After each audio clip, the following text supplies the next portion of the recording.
Hello! Yun! Kamusta guys? So, meron tayong special guest dito sa bahay. Of course, the one and only Joaquin Dumagoso. Hi po, ako si Dumagos here na si John. Yun, and John Gabriel. Hello po, ako si John Gabriel. Yun. So, abangan nyo kasi meron kaming mga projects na niluluto. So, makikita nyo yan in the coming weeks and months. Mekos-mekos yan. Mekos yan. Pero pagkwentuhan natin, ano ba pinagkakaabalahan nyo ngayon na projects? Go, bro. So yun, gumagawa ako ng show right now for GMA called Attorney Matias starring at Jawberry and of course sina EA, Annalyn, Cheryl Cruz, Bobby, Tito Lloyd, Tita Rita, ako po of course, Donya Mejia, and marami pa. Ano pangalan? Attorney? Lilith Matias, Attorney at Law. Lilith Matias, Attorney at Law. So abangan nila yung show na yun. Super intensive yung mga scenes namin doon. Ikaw bro, anong Well, ako ito, nagpo-promote ako Pakita natin. ngayon. Medyo busy sa promotion ng aming pelikulang When I Met You in Tokyo. Ayan. Showing na sa December 25, Metro Manila Film Festival. Of course, starring the king and the queen of Philippine drama movies, di ba? Mr. Christopher De Leon and Miss Vilma Santos, together with the cast po, Miss Gina Alahar, Kuya Gabby Eigenman, Tita Lane Cruz, Tita Lotlot, and Kakay. Sino to? Sino to gwapon to? Ikaw pala to. John Gabriel. Sino? And of course, ako po, John Gabriel. And of course, Cassie Darren and Jackie Wu.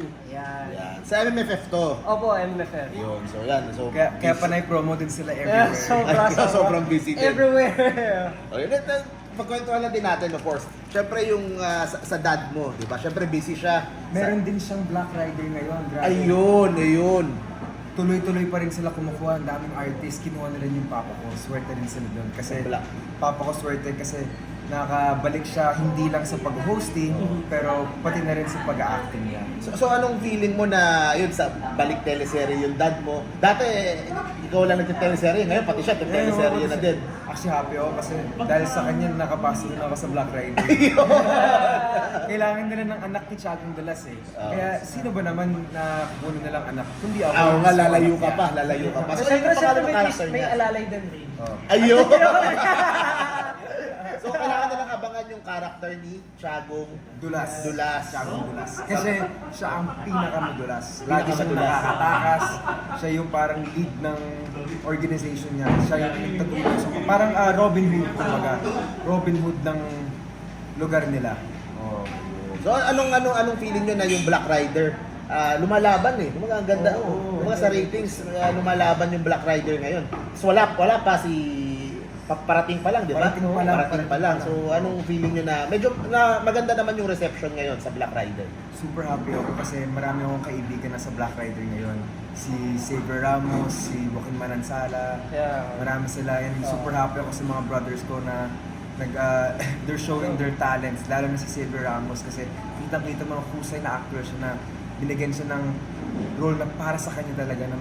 Yung swabing paano siya magsalita, kuwang-kuha niya talaga. Swabe na swabe talaga sa tol na yun. So abangan nila yung mga in the coming week siguro, makikita nyo na, mamimit nyo na yung character ni Yorme Isko, si Chagong Dulas. Of course, yung anak ni Chagong Dulas at yung Alalay. Alalay. Alalay ni Chagong Dulas din, di ba? Kami yung mga bata ni Oo, Chagong bata Dulas. mga bata kasi Oo. ni Chagong Dulas doon talaga. Sa kabandaan pa kami na. Ayun. Mga madudulas din to sa chicks. The joke lang. Mga good boy to, mga good boy. So bro, thank you very much for visiting. More power. Thank you, Mark. More power sa movie mo, more power din sa mga shows mo na paparating.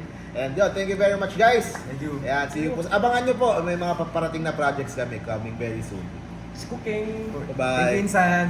Thank you, Insan.